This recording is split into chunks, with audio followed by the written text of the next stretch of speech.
So I downloaded Bumble BFF this like First of all, I just wanted to say congratulations for putting yourself out there, and I am celebrating your courage. I'm so sorry that you got stood up, and I hope that some of the tips that I share in this video can help anyone that's struggling with adult friendships, female to female friendships, and things of that nature. I've been a professional healer for women for many, many years now, and I want you to know that the majority of sessions that people book with me, it might not be the reason that people book a session, but we all experience difficulty in female friendships, difficulty in adult friendships, how to make friends, how to feel closeness, intimacy, connection, and things like that. So if you're experiencing this, it doesn't mean that there's anything wrong with you. It means that you are an adult human woman in this modern era.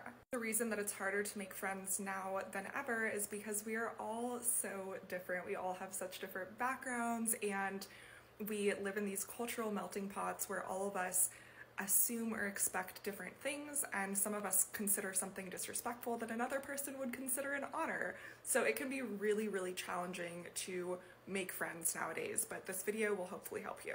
So the first piece of advice is the hardest piece of advice, but you actually already did it if you're going out and getting stood up by your friends, which is putting yourself out there, allowing yourself to be rejected, being your full, authentic, and vibrant self, and letting someone be like, ooh, you're weird, like, do you always do that or something?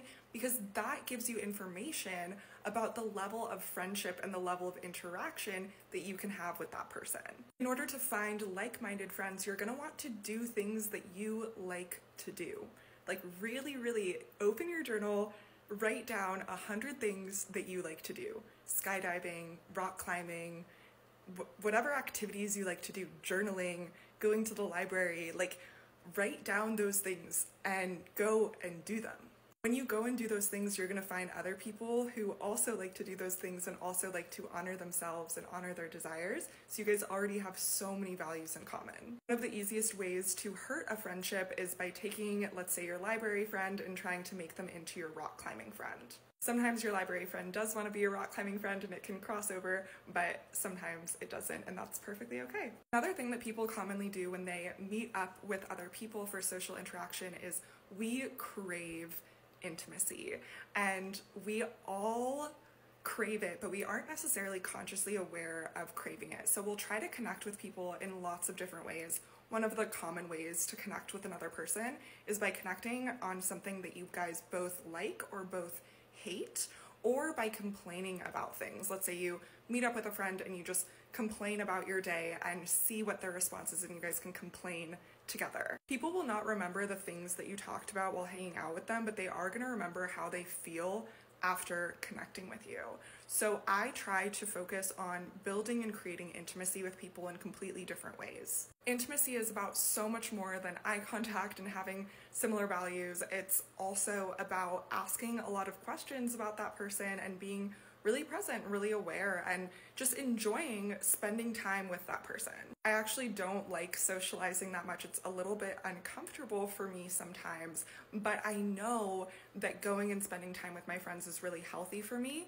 So going and just sitting and being around other people, it doesn't really matter what you talk about. You can talk about whether or not you like Frappuccinos from Starbucks. Like, it really doesn't matter. You are gaining intimacy and you are giving and gaining wellness to both people. I think that we put so much pressure on our friends to have the answers and to do the right things and to have ideas and all of this stuff. But when you really, really break it down to why we need friends on a biological and physiological level, it's because our nervous systems cannot exist on their own. We need to be around another person in order to feel healthy sometimes. So choose people to be around that make you feel good, make you feel uplifted, allow you to be yourself, and have a mindset of wanting to maintain those relationships, meaning wanting to speak up when things get hard or things get sticky or difficult instead of just walking away. And this is the trick to having really amazing, seamless, drama-free friendships.